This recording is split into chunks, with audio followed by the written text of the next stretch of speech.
still reporting on an interview with Clay Clark. Okay, so what would you like to talk about today? I think it's a convergence of BRICS is focusing on de-dollarization and now militarization. Okay, well, I don't understand what de-dollarization is really. I've heard the term, but I assume that that means going off the dollar and going on to something else.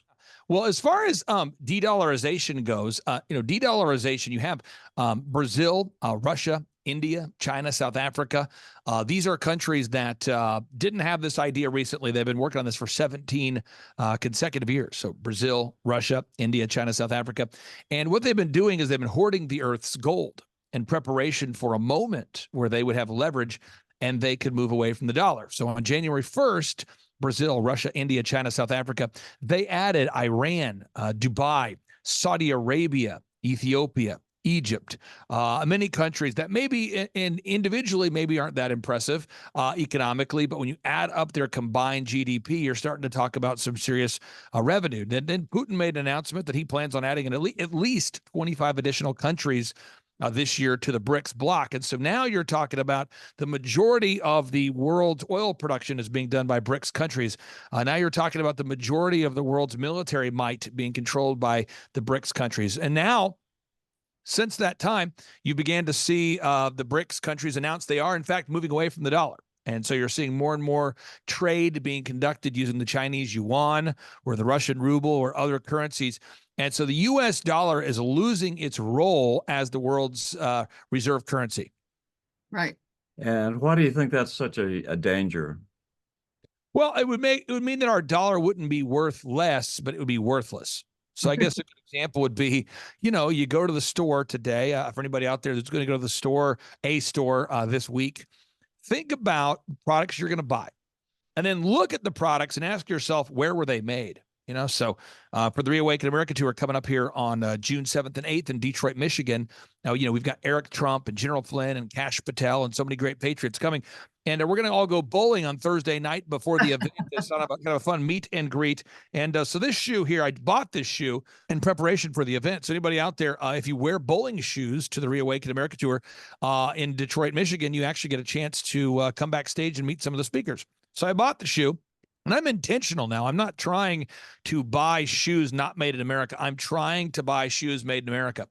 And the shoes that we ended up buying, because it's all we could find for a size 13, are shoes that are made in China. Yeah. So you go, oh, okay, well, that's not very fun. And then you start to think about your Bibles. What percentage of Bibles are printed in China? And you start to think about, you start to look around your home and you start to say, what percentage of the products that I buy are made in America? And it's very few. And now you start to see that these countries are going to soon say, we don't want your US dollar. We don't need the dollar. We don't want the dollar. And now you get to a very odd place when America imports everything that we need, and there's no countries willing to accept our dollar as payment. Right. And that's a very scary thing. I mean, economically, for Americans anyway, Right. You're talking about the prices of stuff. And because I was traveling, I put $40 worth of gas in my car, which 3 years ago would have cost me $20. I mean, it's exactly double what it used to be. Yep. And just like everything else. I mean, you go to the grocery store today and you're going, holy cow, this is ridiculous. Everything seems to have doubled. Right. And the way that this is going to work here, again, this is a plan. It's an economic, it's a weaponization of our monetary system. Right. So these countries are going to simply stop accepting the U.S. dollar, which is not going to make our dollar worth less. It's going to make our dollar worthless. And I think that's where we're headed. I don't think most people understand that the BRICS countries are doing de-dollarization. And in addition to that, they're teaming up militarily. So they're teaming up financially and militarily. And so now, as we do today's show, and anybody who wants to follow along here, you can just go to Twitter and or X is what it's called, and you go and do a search there for BRICS, and you can quickly find multiple outlets that are covering this. I suggest twitter.com/BRICS-info, twitter.com/BRICS-info. But you're seeing here, this just in, China, 54 minutes ago, it says they are supplying Russia with cruise missiles, drones, and tank parts for its war with Ukraine. That's 54 minutes ago. 4 hours ago, Iran raids and successfully seizes Israeli-linked container ship. Right. 14 hours ago, Iran is moving military assets, including aircraft and cruise missiles. I mean, this is real stuff. These countries are teaming up financially and militarily, and it's happening real time. I mean, we're in a spot right now, again, where I just don't think people understand how precarious of a situation we're in. So let's just say right now that, and again, I apologize, I don't have the names of the countries listed with the chief product they produce. I'm just trying to give examples, whether it be bowling shoes or produce or vegetables or meat or tires. But my wife got tires recently for her car. You know, her tires quit working, so we had to replace a tire that went flat, and this just happened last couple of weeks. So we bought the tire, and I'm very aware of, I'm just this top of mind, and I'm looking at the tire as to what country it's manufactured in. And you just don't see the majority of tires coming from America. The car that she drives, she drives a Suburban. Many of the parts are not made in America. And if you're conscious about where the products you're buying are coming from, you'll discover that America pretty much imports everything except for the dollar. The only thing that we really export is the dollar. And again, when these countries team up together to introduce a gold-backed programmable central bank digital currency, we're talking about a gold-backed programmable central bank digital currency, this really takes us to a tough spot. Oh, but we have Fort Knox filled with gold bars, so we don't have to worry about that. I don't know how much gold we have or we don't have. And obviously, you're being facetious, and you deposit your money into the bank. And you think to yourself, my bank is safe. My money is safe in the bank because I've deposited money in the bank. And then, you start to think to yourself, can I withdraw the money that I just put in when I need it? And you think to yourself, surely, because that's what a bank does. Well, then over time, you start to discover the fractionary reserve lending system. You start to begin to discover that the bank really lends copious amounts of money and keeps very little in reserve. And you start to think to yourself, what does that Federal Reserve mean? Is the Federal Reserve federal, and is there a reserve? And you start to discover that the Federal Reserve isn't federal and there is no reserve. Yes, that's true. There is no reserve, but it's worse than that. The Fed is just a scam for the bankers to take over the money system from the government. The very definition of sovereignty is the ability to control the issuance of the sovereign's money supply. The sovereign can create money in any way that we, the people, order them to create it through our closest elected representatives. In the United States, that means through the U.S. House of Representatives. In the past, the House has authorized a variety of types of money: gold money, silver money, and paper money. In the past, paper has sometimes been tied to gold and/or silver, but sometimes not. But since the creation of the Federal Reserve System, the currency, the paper money, has been constructed in the worst possible way. All our money now is created as an interest-bearing debt, and the sole beneficiaries of such a system are the bankers.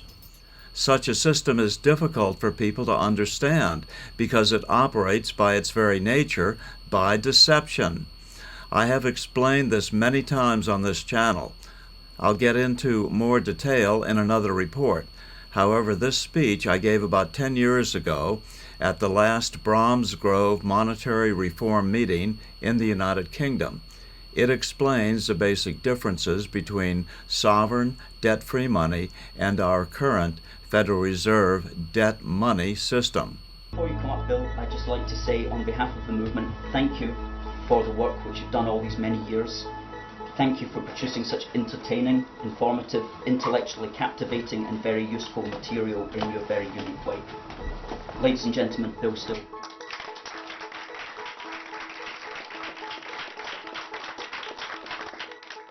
The global economy continues to crash. Unemployment continues to spiral upwards. Government budgets are tightening dramatically in the wake of the global real estate bubble, a bubble that was specifically caused by banks being in complete control of the money supply instead of sovereign nations being in control of their national currency. That is the basic problem that we're facing, and until this problem is addressed, no amount of national austerity will stop this continuing cascade of negative economic events. England is trying the last thing there is to try. That's to dramatically cut government spending. They call it austerity.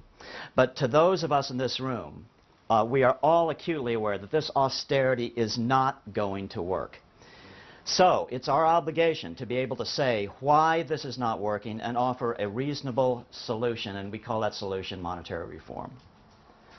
Monetary reform rests on two great inviolable pillars to me. The first one is that government borrowing must be forbidden. The second one is that banks must stop lending money they do not have. On the first one, the money power, the power to create the national money, is the most important power of a sovereign nation. In fact, it is the very definition of sovereignty. Nations do not have to borrow. Nations can create. The problem is that when a nation borrows from a bank, as Proverbs tells us, the borrower becomes servant to the lender. That is not sovereignty. So what is the result? The nation becomes addicted to the loans, and the banks then have power over it. So you no longer have a sovereign democracy. You have rule by banks. Political science has coined a term for this. It's called plutocracy. This is our primary problem with the economy of every nation today. They have allowed the national debt system to predominate. I say, no more national debt. Let's use the U.S. example today. Mr. Obama has stimulated the economy with about $2 trillion. But here's the problem. He's borrowed the money. So he's borrowed the money mostly from the big banks with interest attached. And then what has he done? He's simply turned around and given this money, given it back to the banks, supposedly to lend to us. What kind of a system is this? It's insane. You couldn't design a worse possible system. Banks must stop lending money they do not have. This, as we all know, is called the fractional reserve lending system. It allows banks not to lend out twice as much money, not 3 times as much money, but 10 to 12 times as much money if they follow the rules. And as we know, with the results of the 2008 debacle, here, at least in the United States, that the big banks were leveraged 50 and 52 to 1. Freddie and Fannie were leveraged 72 to 1. Goldman Sachs was leveraged 333 to 1. And then just about 6 months ago, Mr. Obama gets on TV and says, you know, I think we should just eliminate the reserve requirement altogether. So 333 to 1 is not enough. Only infinity will do. If you or I did this, we would be charged with fraud and or counterfeiting. This fractional reserve system allows the banks to consolidate the wealth of the nation, and that combined with the national debt allows them to use that leverage to control the politics of the nation. So this is a two-pronged problem. When the wealthiest private citizens have control over the money supply, then the government is no longer sovereign. It is no longer the supreme power of the land and can no longer operate in the public interest. Government determined by the citizenry and directed by their elected representatives is still all that stands between us and serfdom. Rule by the rich. In today's world, the democratic aspects of government have been significantly eroded entirely and completely because government has lost these two great pillars of truth. They are borrowing from bankers. They have lost control over the quantity of the national money. Those are the two pillars. This is why we know that no amount of austerity or further government borrowing can possibly fix this problem. This week in England, I met with some wonderful younger folks. You saw one of them just now, who have latched on to these essential truths, both formally within the monetary reform community and last night, up-and-coming students at the London School of Economics. These young, inquiring minds realize that old ways aren't working, that something is very wrong. They can't get jobs the way their parents could just a generation earlier. They are now propelled through both self-interest as well as the normal idealism of young adults to start looking outside the box of their traditional training for something that will work. This is a great force. This is wonderfully encouraging. Now more than ever before, I am convinced that our reforms are inevitable and in the relatively near future. The truth of the manipulation of our money supply can no longer be hidden. These fresh young faces will supply sufficient youthful energy to finally break humanity free of the enslaving shackles of the debt money system. That's all. Any questions? Let's return now to Clay Clark. What was the Dodd Frank Act all about? I mean, I thought the Dodd Frank Act helped to authorize bailouts to save our banks. No.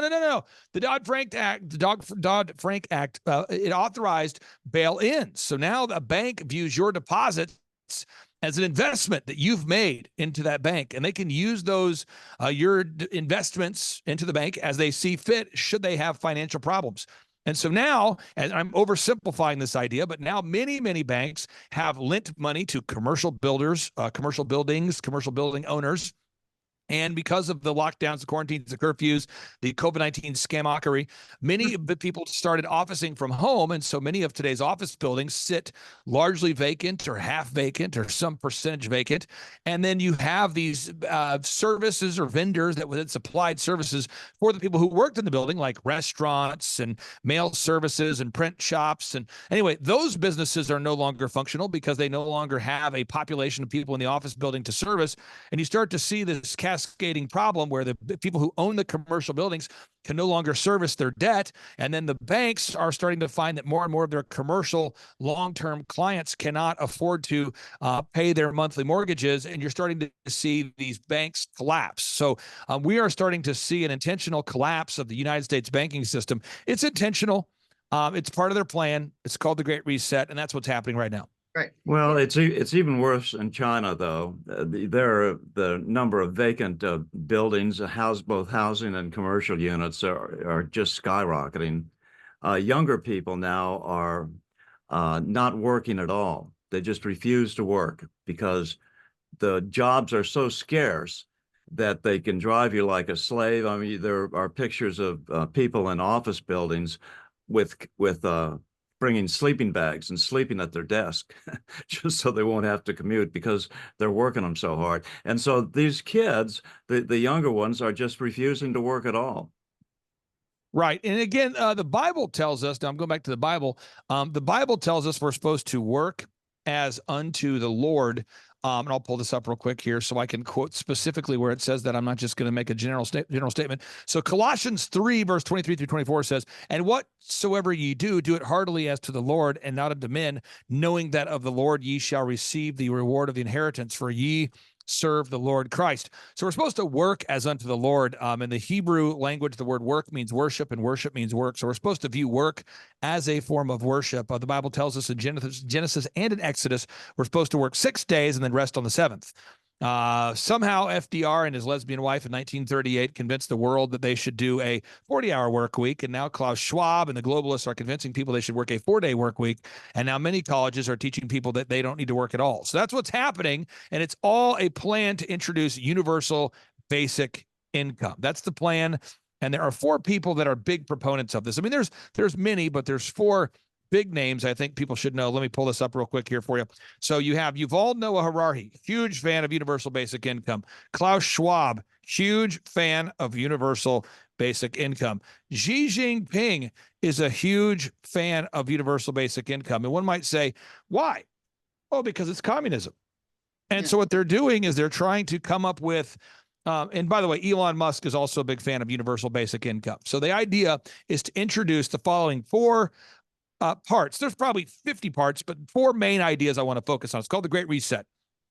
Part 1 is to introduce universal basic income, where you get paid to not work. Universal basic income. Look it up, folks. That's what it's called. Second is to introduce this idea of self-driving cars that can be turned off. They can decide where you go, where you can't go, because they're going to take away your freedom of travel with self-driving cars. And that's being pushed by Elon Musk, Yuval Noah Harari, Klaus Schwab, Xi Jinping. The third is they want to introduce this idea of RNA modifying nanotechnology. RNA modifying nanotechnology, technology that goes under the skin. You call it surveillance under the skin, mRNA, messenger RNA, surveillance under the skin. That idea is being pushed by Elon Musk, Yuval Noah Harari, Klaus Schwab, Xi Jinping. And the final part. I'm not saying it's the most nefarious but it's just, it is their plan. It's transhumanism. Right. And it's where they want to merge man with machine in some sort of satanic dystopian way. It feels a lot like 1984. Feels a lot like that. Feels a lot like a dystopian novel from Huxley. It feels a lot like that's the idea. They want to introduce this. And for anybody who wants to know about what they want the world to look like, Aldous Huxley is often quoted by Yuval Noah Harari. Aldous Huxley. It's Aldous Huxley.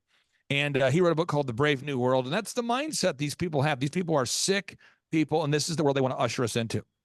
Well, the sicker subgroup within them are the depopulation crowd.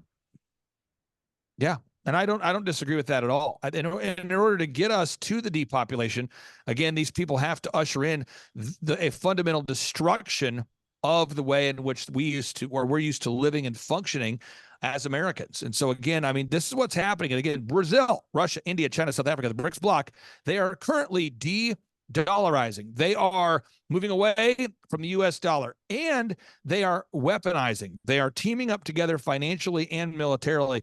And if you haven't seen it, or you couldn't see it, or maybe it was hard to see because a lot's going on in the world today, and maybe you needed more proof or more evidence that it was happening, you just simply need to look up right now the countries that are coming together against Israel. And whether you're for Israel or against Israel or whatever that's a longer story, but I'm saying these countries are all teaming up together financially and militarily, and it no longer is a deniable. I mean, it's obvious, it's happening in the open, it's happening real time.